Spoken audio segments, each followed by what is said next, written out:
en febrero la inflación en pesos fue 13.2 y en dólares fue 18.9. En el acumulado de todo el año, de los primeros 3 meses de este gobierno, contando diciembre y febrero, la inflación en pesos fue 71 y la de dólares 39.5. ¿Por qué hay que mirar las dos? Porque son las dos caras de la misma moneda. Ajá. ¿Por qué? Porque utilizan bajar artificialmente el dólar para que baje más rápido la inflación en pesos. Y bajar artificialmente el dólar es lo que te genera inflación en dólares y que si el año pasado éramos más baratos que Santiago de Chile, que Montevideo, Uruguay, que Lima, Perú, o que Río de Janeiro, Brasil, hoy en día estamos más caros que Madrid. Diego, ¿cómo te va? Bienvenido. ¿Cómo Buenas estás? noches. Un gustazo recibirte. ¿Cómo andás? ¿Bien? A ver, yo te vendí A ver. como uno de los pocos economistas que conoce a Milei de cerca. Fuiste su socio. Yo recuerdo cuando venían juntos a estos sets de televisión. Se llevaban bien en ese momento. Hoy creo que están distanciados. Sí. Pero bueno, la pregunta es, ¿salimos de esta, Diego? Tenemos todo el tiempo del mundo para hablar. Vamos despacio. ¿Vos crees que salimos, que el país sale? Mira, la situación está muy, muy complicada. Este plan económico, si se lo puede llamar plan económico, tiene que tener varios cambios y bastantes profundos para poder salir en forma permanente en la tendencia de mediano y largo plazo. ¿Cuáles son esos cambios? A ver, primero y principal, acá hay dos objetivos que se puso el presidente. El primer objetivo es un objetivo de corto plazo. Es un objetivo que él se lo autopone, así como Macri se puso, quiero que me juzguen porque bajo la pobreza. Él se metió en un callejón bastante angosto y difícil, porque él dijo en toda la campaña, yo soy el único que sé cómo y que puede bajar la inflación. Ergo, el objetivo de corto plazo es bajar la inflación en forma permanente, sostenida a lo largo del corto y mediano plazo. Bueno, está bajando. Y que nunca eso se corte y se dé vuelta. O sea, que el proceso desinflacionario no se aborte. ¿Por qué? Porque después de haberse vendido como se vendió e insistir que ese es el principal objetivo, obviamente fallar en ese objetivo le minaría muy fuertemente primero la reputación y de ahí la credibilidad. Con menoscabo de reputación y deterioro de credibilidad, eso es un camino para que se aborte el proceso desinflacionario si es que acontece. Ahora, ¿cuál es el problema? Pues está el objetivo, si eso le sale todo bien, está el objetivo de mediano y largo plazo, que es otro callejón en el cual él se metió.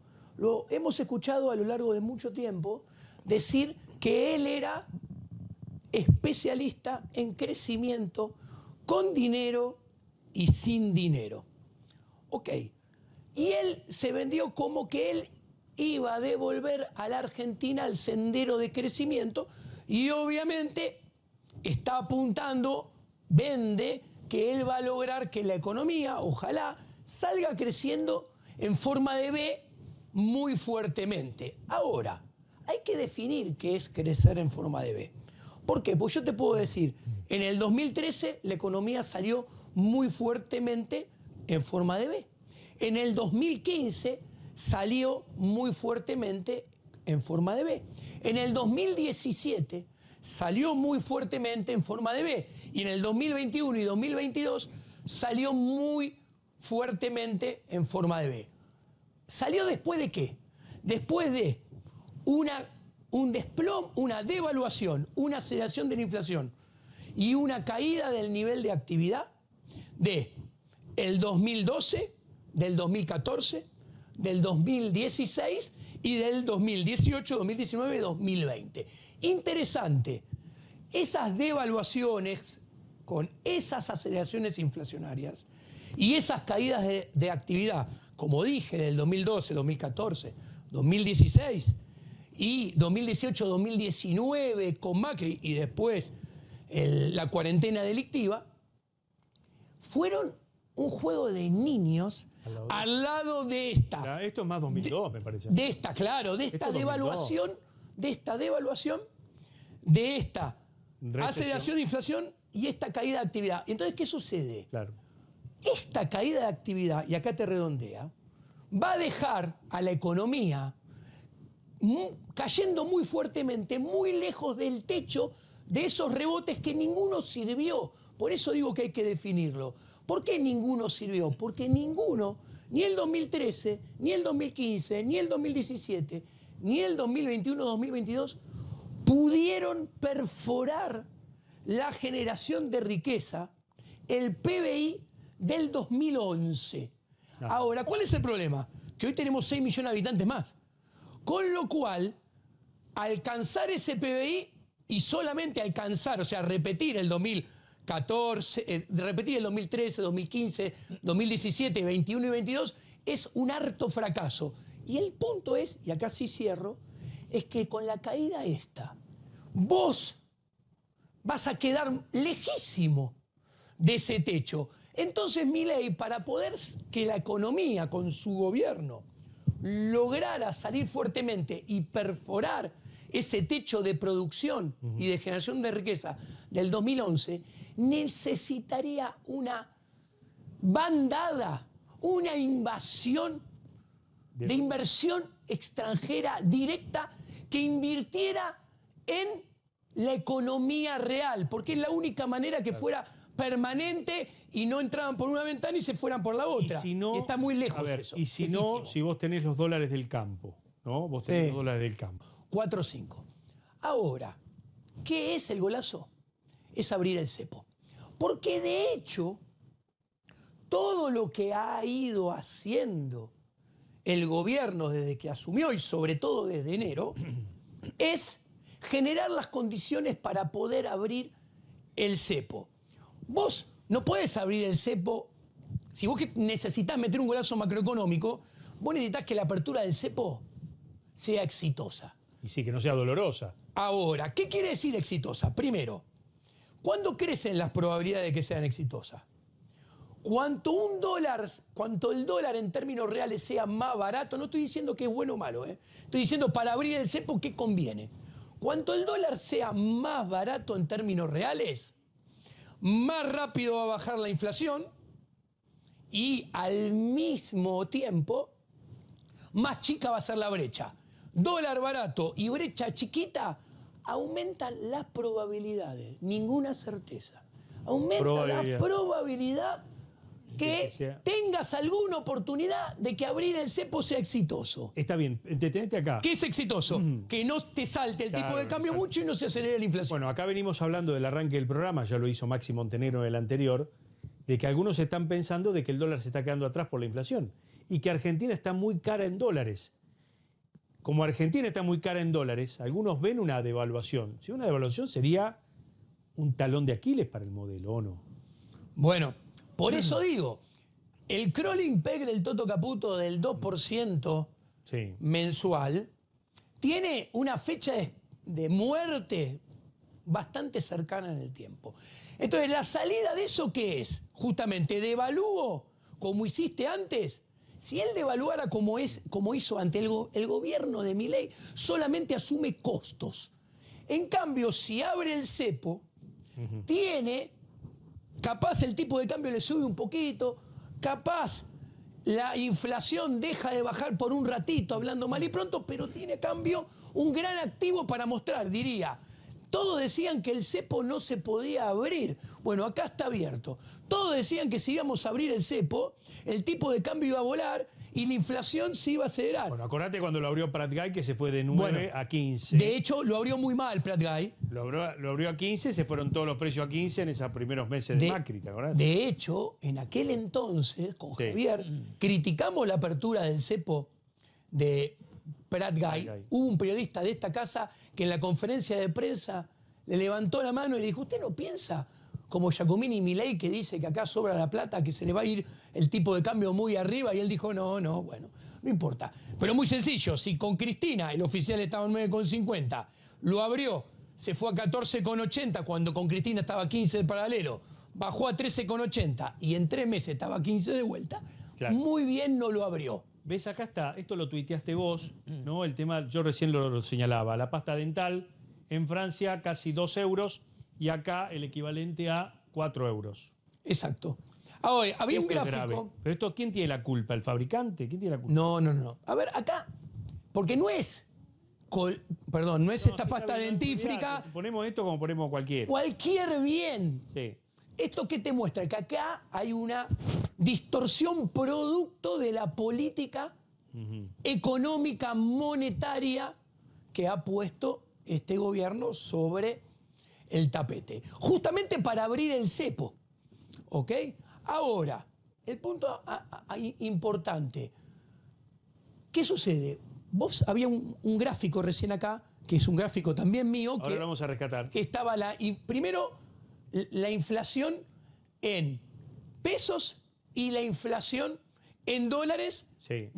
Acá lo tienen, de febrero y la acumulada de diciembre, enero y febrero. Ahí lo tenemos. ¿Qué vemos? Acá. En febrero la inflación en pesos fue 13,2 y en dólares fue 18,9.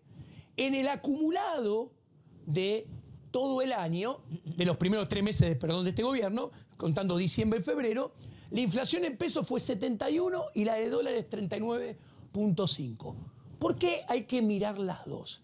Porque son las dos caras de la misma moneda. Ajá. ¿Por qué? Porque utilizan bajar artificialmente el dólar para que baje más rápido la inflación en pesos. Y bajar artificialmente el dólar es lo que te genera inflación en dólares y que si el año pasado éramos más baratos que Santiago de Chile, que Montevideo, Uruguay, que Lima, Perú, o que Río de Janeiro, Brasil, hoy en día estamos más caros que Madrid. Decime, ¿y por qué bajaron las tasas? ¿Por qué bajaron las tasas? La medida de bajar las tasas está muy bien. ¿Sí? Y es porque la tasa es el anabólico de la masa muscular de los pases, el dinero cuasi fiscal. Crece, a más tasa crece más tasa, más emisión. Pero la gente no va al dólar. A menos tasa... Pero la gente no va al dólar porque no es atractivo el plazo fijo. ¿Qué sucede? El ministro de Economía está bajando el dólar así y lo está manteniendo artificialmente bajo para que la gente se banque perder contra la inflación en pesos porque piensa que con la tasa está ganando dólares. Ahora, ¿qué sucede? Eso es verdad, porque el argentino ahorra en dólares.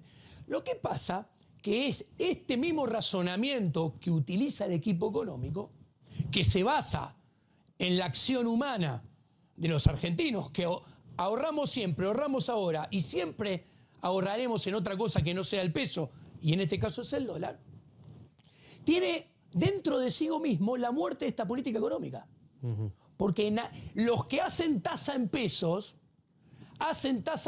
pensando que están ganando dólares. Y para ganar dólares, claro, algún día se van a tener que pasar al dólar, y cuando se pasen al dólar va a saltar el tipo de cambio. Pablo. Diego, quiero preguntarte, me quedo con lo primero que contaste respecto de los objetivos de corto y los objetivos de mediano y largo vinculados al crecimiento, pero el de corto a la inflación.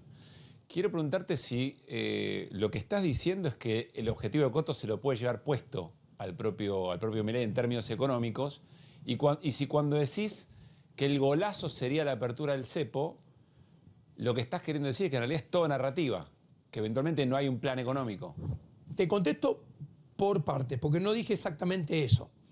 Punto número 1. ¿Qué fue la primera parte de tu pregunta? Discúlpame. Si efectivamente el objetivo de corto, la inflación, se lo podía llevar puesto en términos de la recesión que está generando. La teoría monetaria es muy clara.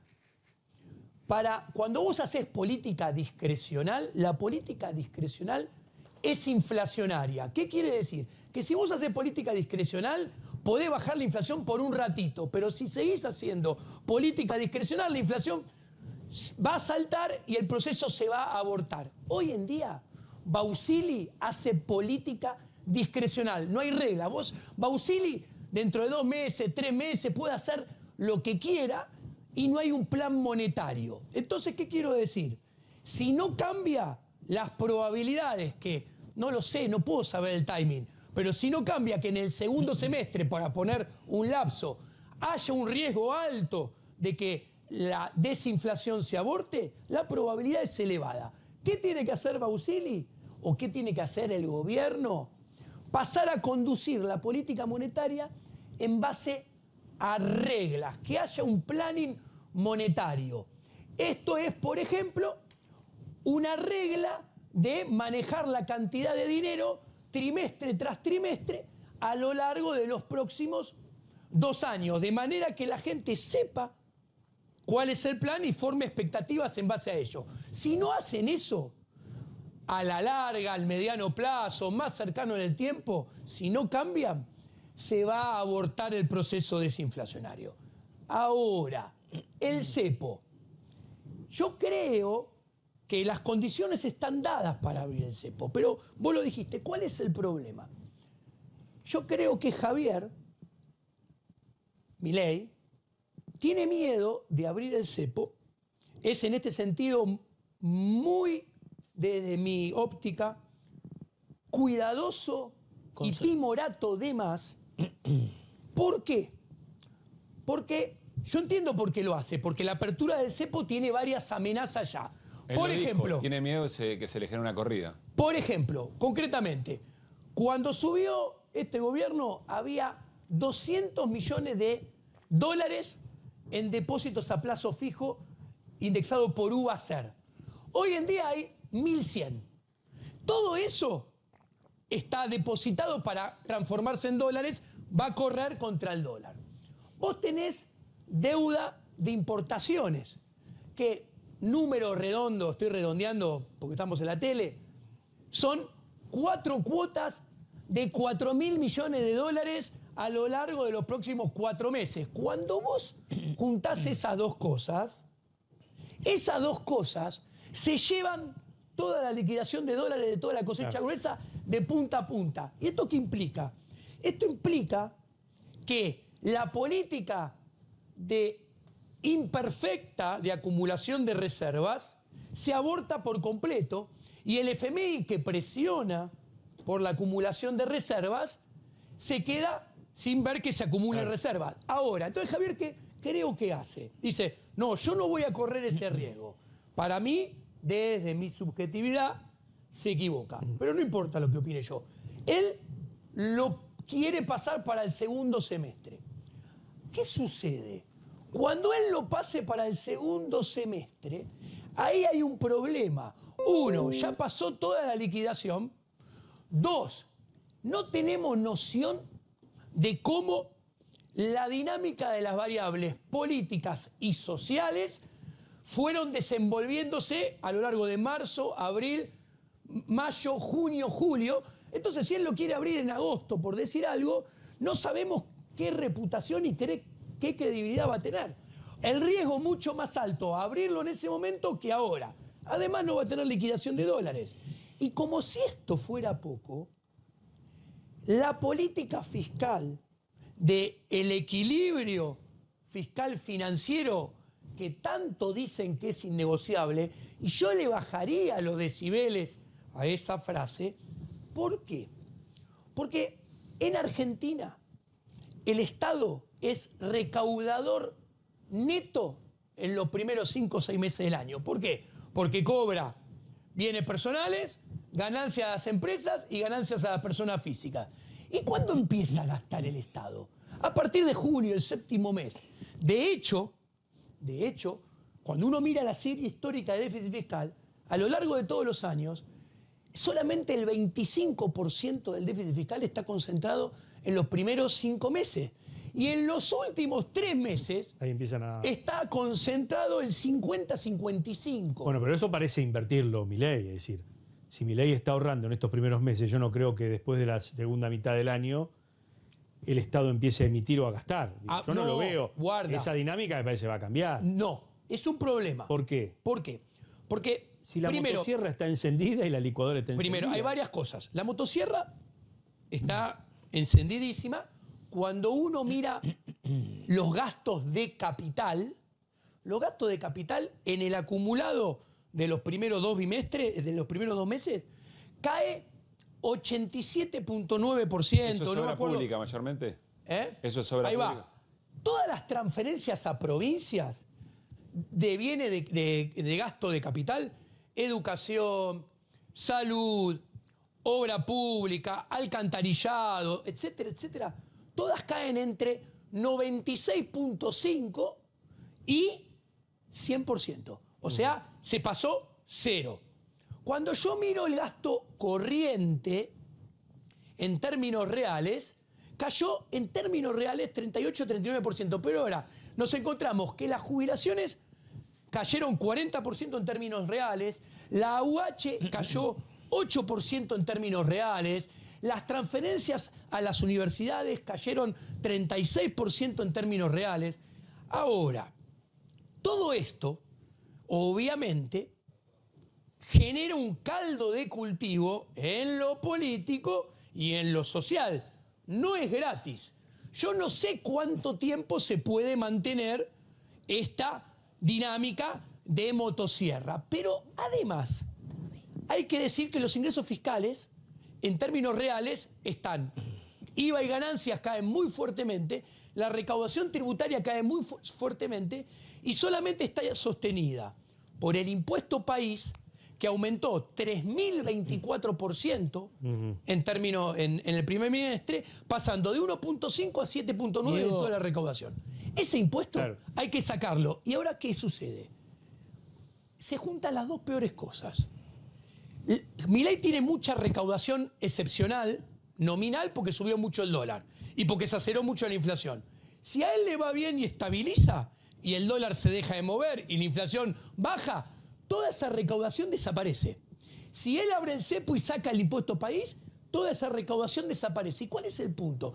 Todo eso tendería a desaparecer en agosto, septiembre, justo cuando la licuación del gasto llega a un piso mínimo que no da para más y va a tener que empezar a indexar un poco el gasto. Perdón, ¿y qué recaudás? ¿Por IVA? Porque aumenta el consumo.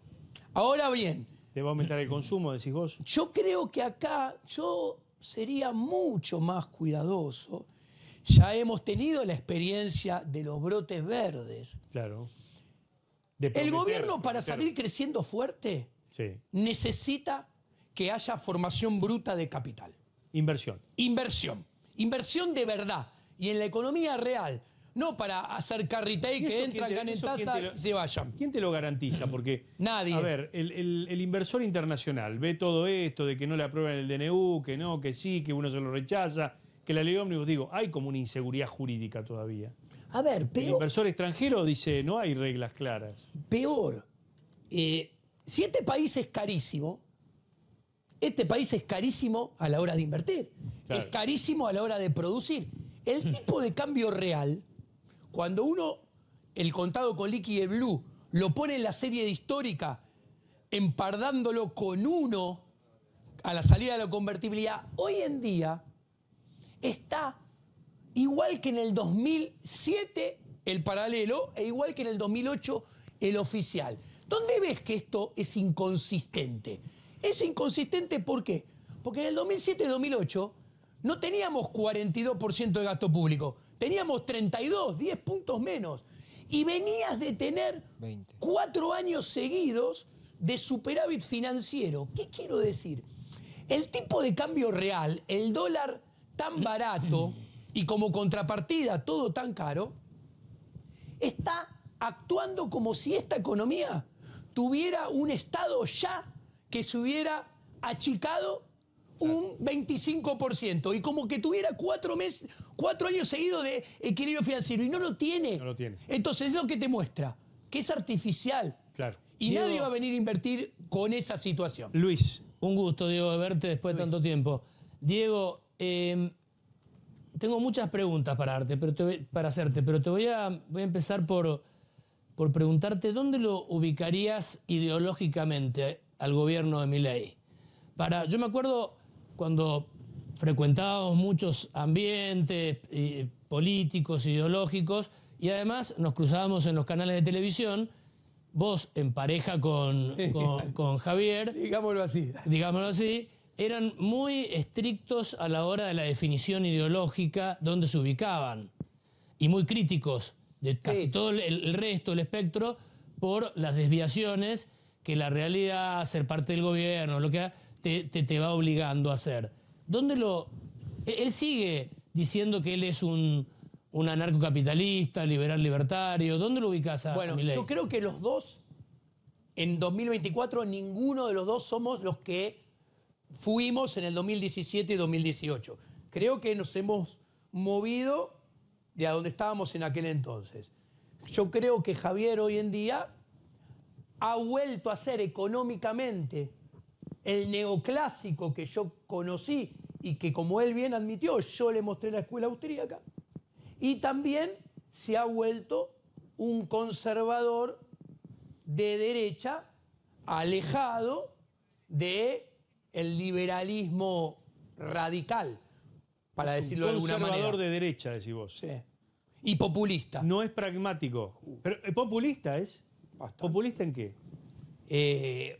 Javier es populista tomando en lo discursivo para venderse muy efectiva o eficientemente, prestando la atención qué quiere escuchar el auditorio y tomando medidas y ejecutando acciones que entronan primero y antes que nada su personalidad, su imagen por arriba de cualquier otra cosa. Y preocupándose de eso más que nadie. Mirá la estética. O sea, el centro de la imagen. Claro, pero vos decís todo el tema del INADI, el tema del lenguaje inclusivo, el tema de reducir costos de la política, todo eso es populismo. No, eso no. Eso, cuidar esa imagen. Yo estoy a favor de achicar el Estado, de reducir el gasto público a full, pero, bien, pero vos y yo en él todos los sabemos que días. es el gesto. Pero Digo, eso no te va a cambiar la economía de la gente. Y es un gesto. Es para decir, yo soy austero, les pido ajuste a ustedes. Concretamente, no va a cambiar nada eso. Concretamente, escuchalo hablar del tema del aborto, escuchalo hablar a la gente que lo rodea, el perfil religioso extremo de la gente que lo rodea, y podés sacar varias conclusiones. Y a nivel internacional, ¿con quién lo vincularía? No sé, Trump, Bolsonaro, Orbán en Hungría, Vox en España, porque es donde él se siente más cómodo, parecería. Obviamente, él se siente muy cómodo siendo presidente de la Nación, hablando el 1 de marzo a la Asamblea Legislativa, se siente muy cómodo en Davos, se siente muy cómodo viajando y recibiendo un premio, muchísimo más cómodo que gobernando e interactuando con ministros y jefe de gabinete. Y ni que hablar secretario de Estado. Ahora, cuando yo el otro día que lo conozco, lo vi saludar a Trump, más o menos era como yo hubiera saludado a Diego volviendo del 79 del Mundial de Tokio. Como Cholulo. No, o sea, Claro.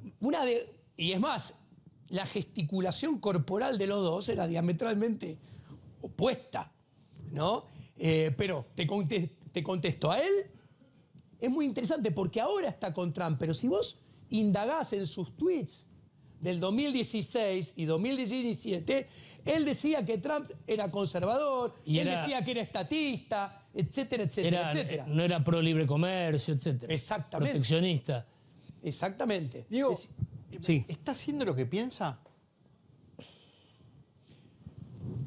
Mirá, Muy buena pregunta. si yo analizo primero el ministro que puso, a mí me sorprendió, porque si de alguien en público y en la intimidad hablaba pestes, Era de Caputo. era del ministro. Públicamente lo dijo. No lo estoy revelando yo, es público. Punto número 1. Punto número 2.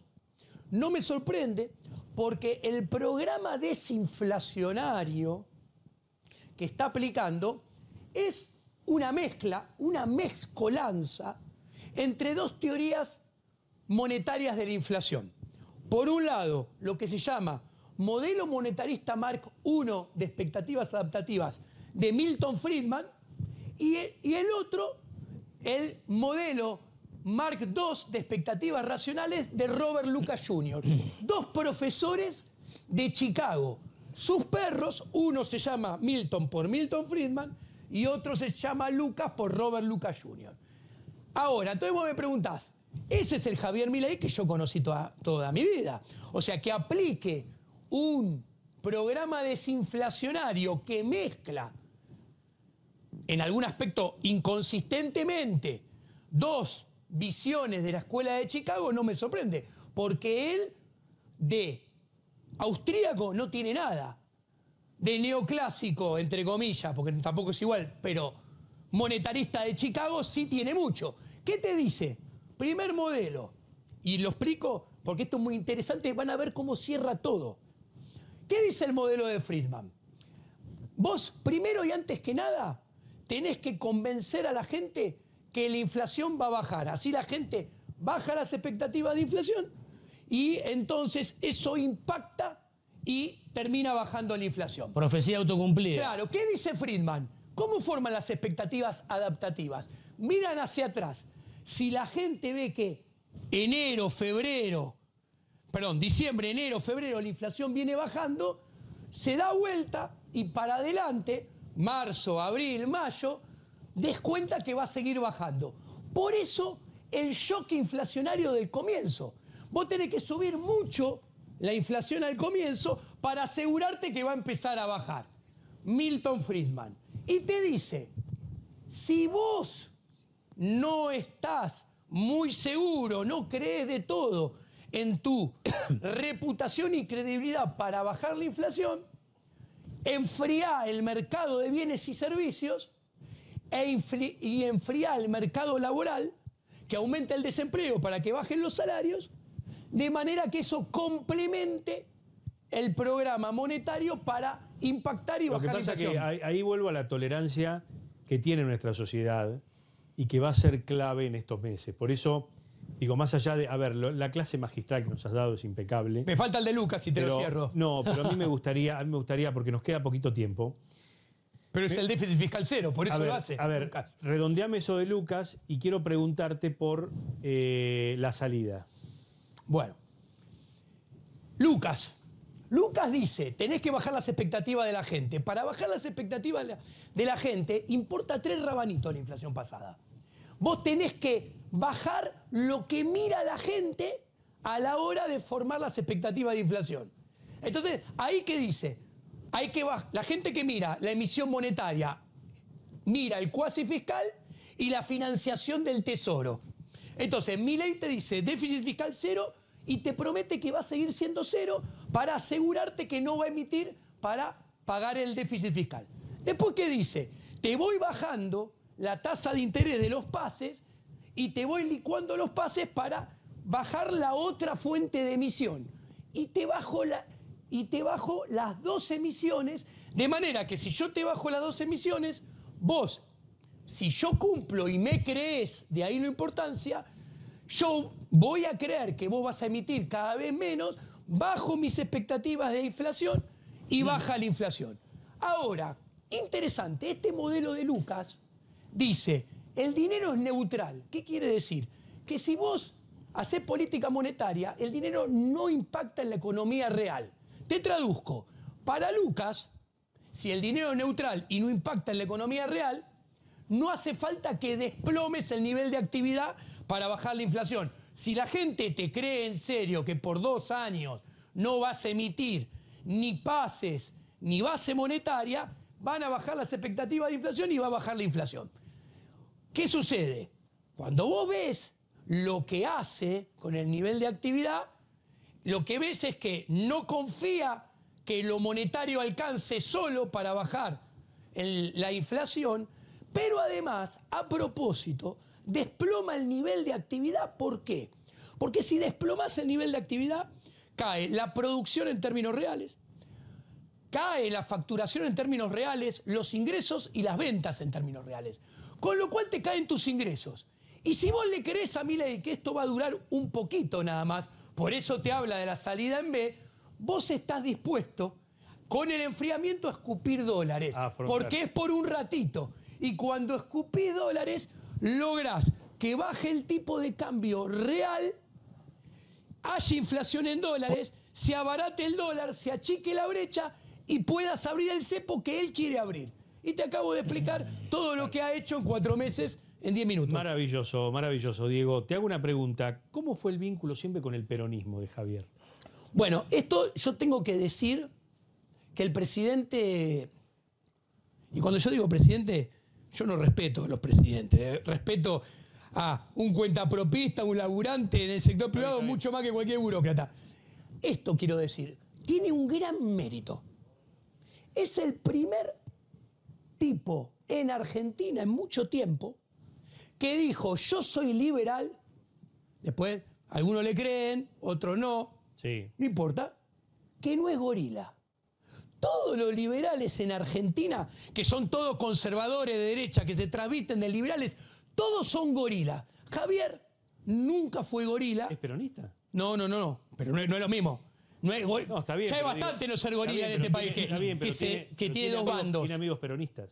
Tiene amigos peronistas. Y siempre se ha llevado bien con los peronistas. Ajá. A ver, siempre se ha llevado mejor con un peronista que con un radical. Yo también, ¿eh? Lo hemos notado. Yo también me hago cargo. Ahora, esto lo voy a decir tranquilamente. Es un mérito porque si él es presidente y a él lo votó la gente humilde, que lo votó la gente humilde, lo votó porque la gente humilde no come vidrio y se dio cuenta que no era gorila. Claro. Porque lo han votado peronistas. Diego, pregunta final y apelo a tu síntesis porque tengo que cerrar el programa. ¿Dónde ves, en qué mes vos ves la luz al final del túnel para mucha gente que nos está viendo de clase media, media baja, que la está peleando en serio? Yo creo que está muy complicado. Muy, muy complicado. Y yo creo que la gente tiene que tener conciencia que de esto la luz no va a aparecer por arte de magia ni por obra de la fuerza del cielo. Ni la magia ni la religión existen en la economía, que la economía es acción humana, es física, tangible, perteneciente al mundo material. Gracias, Diego. De nada. Muy amable, gracias por tu presencia. Hasta luego. Bueno, antes de cerrar el programa, atención con lo que trae Gonzalo Prado.